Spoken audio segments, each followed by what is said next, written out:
Welcome to this video about English editing from MDPI. My name's Martin Rittman, and today we're going to look at writing the perfect paragraph. So this is the second video in a series. In the last video we looked at things to consider before you even start writing. In this second video we're going to look at what happens once you have the structure of your document, you've decided the topic you're going to write about, you've decided the audience and so on, and you're sat in front of your keyboard or maybe even with a pen and piece of paper and you're ready to actually put words down onto the paper. So a paragraph, you can think very much that it's very much like a brick wall.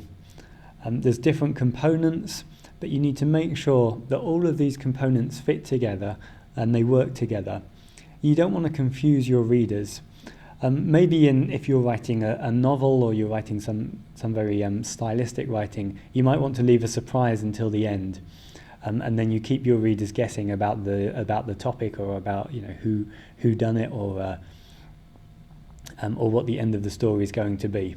With academic writing, we need to be much more upfront. You need to tell the readers the answer before they've read the whole document. They need to know what's coming.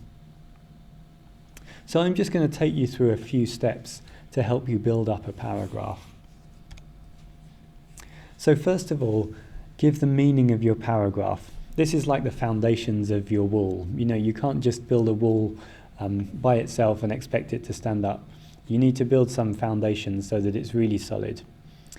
So we're going to work through one example, and the first sentence is in the middle of the page here. It says, "Scholarly publishing has changed a great deal since the invention of the internet." So this tells you what the paragraph is about. It's about scholarly publishing, it's got something to do with the internet, and it's to do with change. So hopefully with this your reader knows what the topic of the paragraph is, and they're interested to find out more.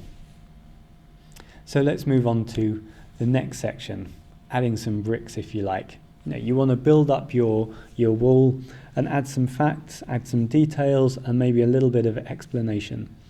So here we say published work can be accessed from anywhere, costs associated with printing and shipping are greatly reduced, and most output is delivered electronically. So we're explaining the changes that we mentioned in the first sentence.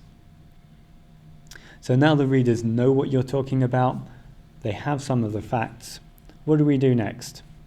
Well, no wall is complete without being finished off, without having some kind of top to keep it together, to protect it from the elements, or if it's in a house, may have a roof on top.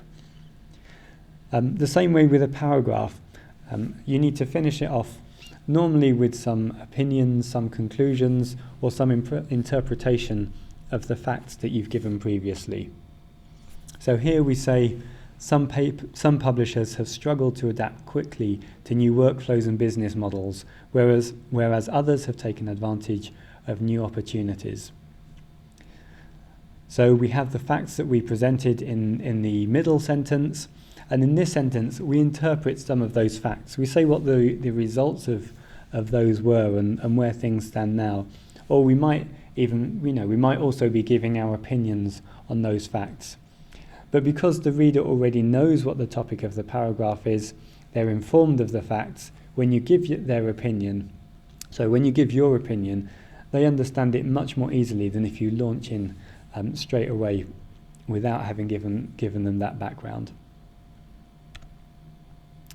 So a slightly different way to think of this structure is as a microcosm or a small version of an entire research paper. So you may have come across the term IMRAD, which stands for Introduction, Methods, Results and Discussion. This is often the structure that a whole research paper has, but often you can apply it to a single paragraph. So you can say that the first sentence here was the introduction, just to set the background and motivation for the paragraph. Then you present the facts, you present your methods, how things were done, and then you have your results, discussions, and conclusions. And then finally, I'm just going to show you another piece of text. So I basically took the paragraph that we had before and I chopped and changed things around. So the text is almost the same. I just added a few words here and there. But now it's much more difficult to understand. So nowadays, costs associated with printing and shipping have greatly reduced, and most output is delivered electronically. Some publishers have taken advantage of new opportunities in scholarly publishing since the invention of the internet, which has changed many things. Published work can be accessed from anywhere, however, other publishers have struggled to quickly adapt to new workflows and business models.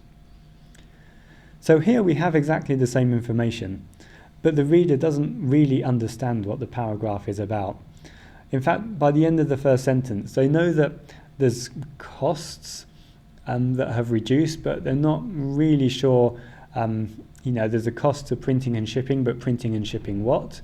And what's being delivered electronically, who's delivering what, who's paying these costs.